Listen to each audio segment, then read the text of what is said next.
Welcome to the video about linear combinations. We're going to get started here. We're starting actually first with some equations that don't even have variables in them. But what I wanted to show you is that you can add these, and still get another equation. So we're starting with a true statement. 3 plus 2 is equal to 5. That's obvious. Another true statement, 7 subtract 2 is also equal to 5. If we combined these, sort of just by adding, well, 3 and 7 is 10. 2 and negative 2 is 0, so those kind of just cancel out. And 5 and 5 is also 10. So by adding two true statements, we got another true statement. And that's going to be an important concept in linear combinations. Another concept I wanted to show you was we have a true statement here, 6 plus 4 is equal to 10. And we can multiply all of the parts, the 6, the 4, and the 10 by 2.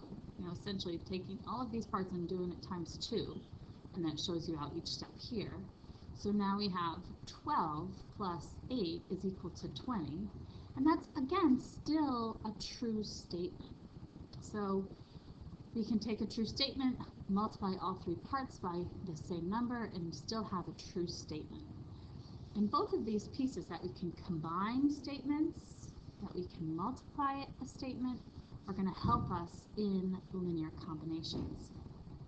So let's take a look at the first example.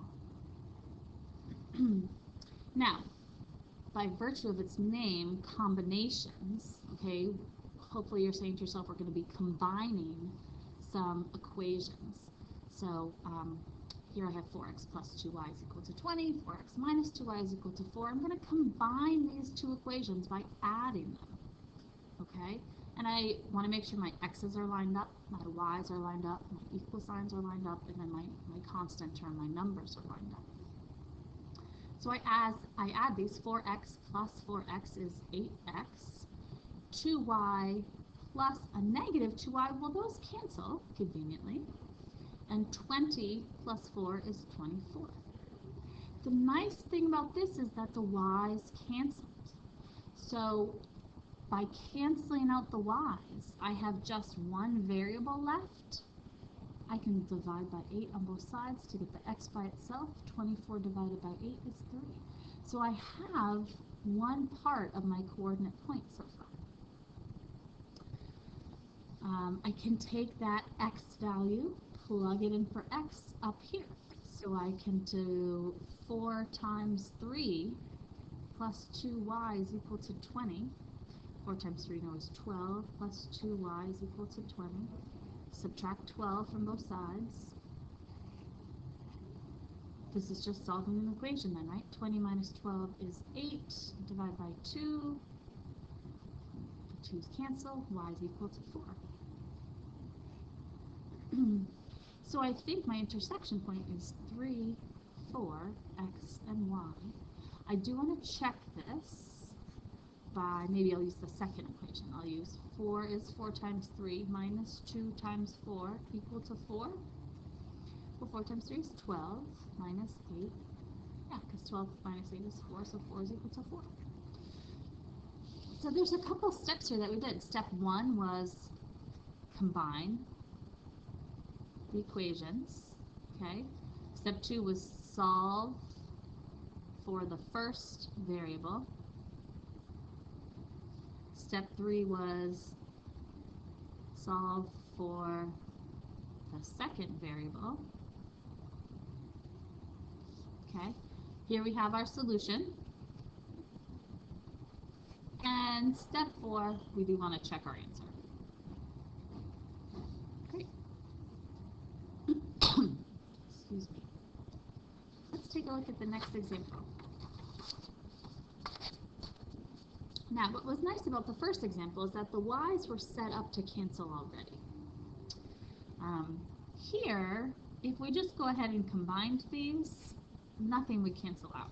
So we actually don't want to do that. What we want to do first is maybe multiply the top equation by 2. Why deciding to multiply by 2? Well, hopefully you're seeing that if I multiply the top equation by 2, then this coefficient in front of the y variable becomes a 4, and then my y's are going to cancel out. So when you do decide to multiply, I do want you to rewrite it. So 2 times 3x becomes 6x. 2 times 2, that becomes 4y. 2 times 15, that becomes 30. Now I have 5x minus 4y equals negative 19 over here. Now I can combine them so that the y's are eliminated. Another name actually for linear combinations is the elimination method. We like to call it combinations because we're actually combining the terms. 6x and 5x is 11x. 30 subtract 19 is 11. Divide by 11. X equals 1. Halfway done. Now, you can use any one of these 4 equations to plug into. I like to go back to the original ones just because that's what I like to do. Probably that's the way my math teacher taught me to do it. 3 times 1 times 2y is equal to 15. Well, 3 times 1 is 3. Plus 2y is equal to 15. Let's subtract 3 from both sides. 2y is equal to 12. Divide by 2, so we know y is 6. So I know my coordinate point is 1, 6. I am going to check because we always want to check our solution. I'm going to use the second equation. 1 minus 4 times 6 is equal to negative 19. 5 minus 24 is equal to negative 19, and that is a true statement, so the check worked. So again, step 1 in this case was actually choosing to multiply by 2 so that the y's would be eliminated. Then I rewrite them. I've eliminated my y's. I solve for x, get my x value, plug it in, solve for y. There's my solution.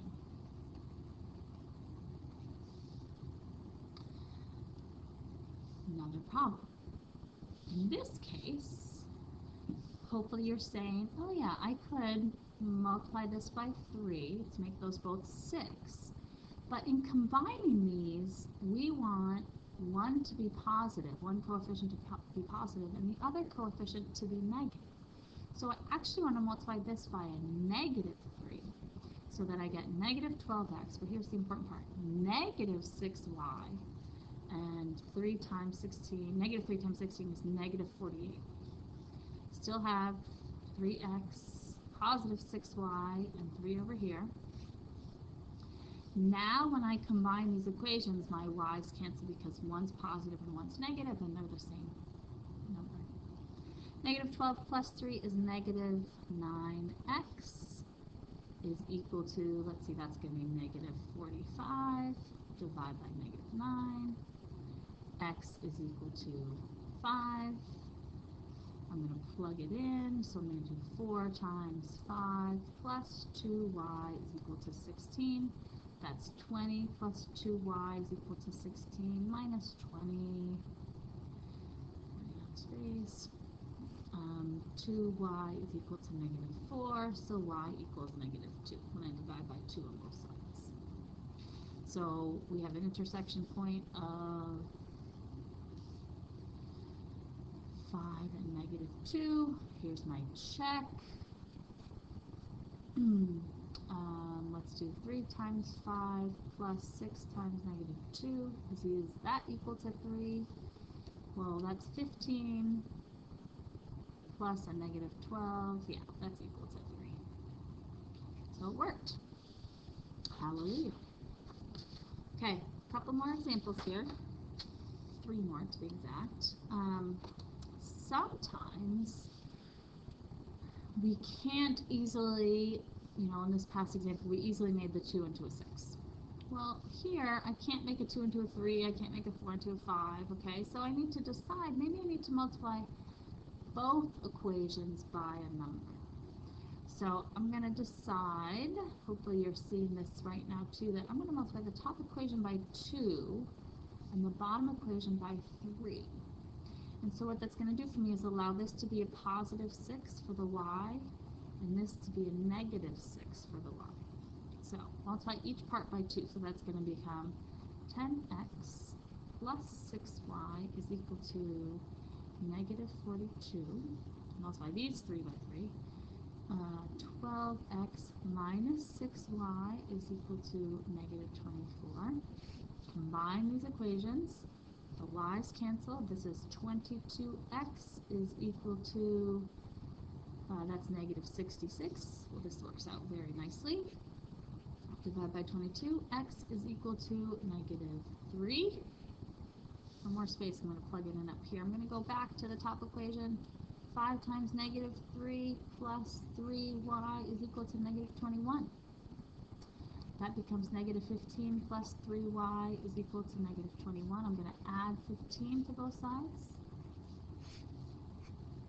3y is equal to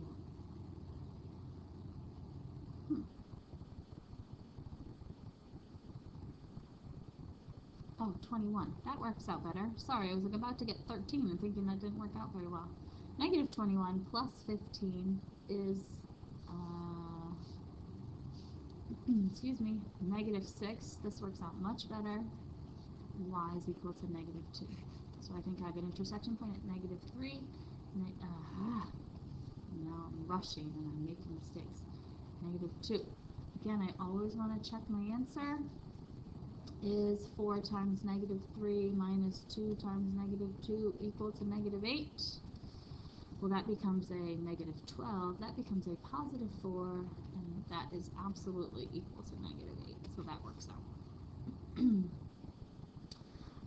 The next example is one where you have to multiply both equations. But this time, we're going to see that it's easier to eliminate the x's first, not the y's. So if I go and multiply this top equation by 2 and this bottom equation by negative 2, you can see that I have 6x plus 8y is equal to negative 8. Here we have negative, we need to multiply this by negative 3. Negative 6x minus 21y is equal to negative 18. The x's cancel first on this time. 8y minus 21y is a negative 13y. This becomes a negative 26. Divide by negative 13. Y equals 2. So 3x plus 4, I'm plugging in the y in this case because the y is 2, is equal to negative 4. So 3x plus 8 is equal to negative 4. I'm going to minus 8 from both sides. 3x is equal to negative 12 divided by 3. X is equal to negative 4. Now be careful, make sure you write your x first still. We always want x and then y in our coordinate points. So I have negative 4 and 2.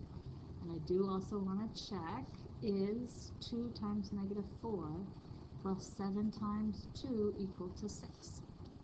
Negative 8 plus 14, yes, because negative 8 and 14 is 6, is equal to 6. So that works out. So, you know, it's okay to eliminate x first. That's the big takeaway on that one.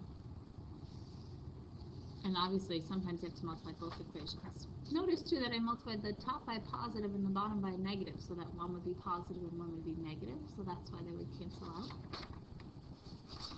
Okay. Special circumstance for the last one here. Let's take a look at this. I'm going to decide to multiply this top equation by negative 5. So I rewrite it as negative 15x minus 10y is equal to negative 40. Here's my bottom equation. Notice, in this case, when you combine these equations, both the x's and the y's cancel, so that we just have 0 over here is equal to, what is this, negative 33. Okay? Both x and y were eliminated. You know what this means? Hopefully you remember.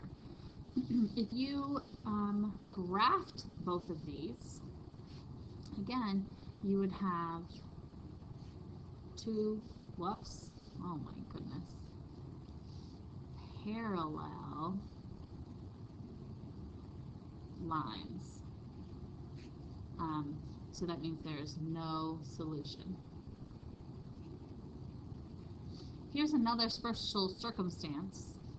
If the x cancels, the y cancels, and the last term cancels, the number cancel, you have two equations that are the same. So if you have two equations that are exactly the same, when you graph one, and you graph the other one exactly the same on top of it, how many places are these intersecting? They're intersecting at every single little point along these lines. So it's not that there's no solution, not that there's one solution that it's intersecting one point, but there are infinite solutions because we're intersecting at every point along those two lines. That's it for today. I hope this helps. Let me know what questions you have in class.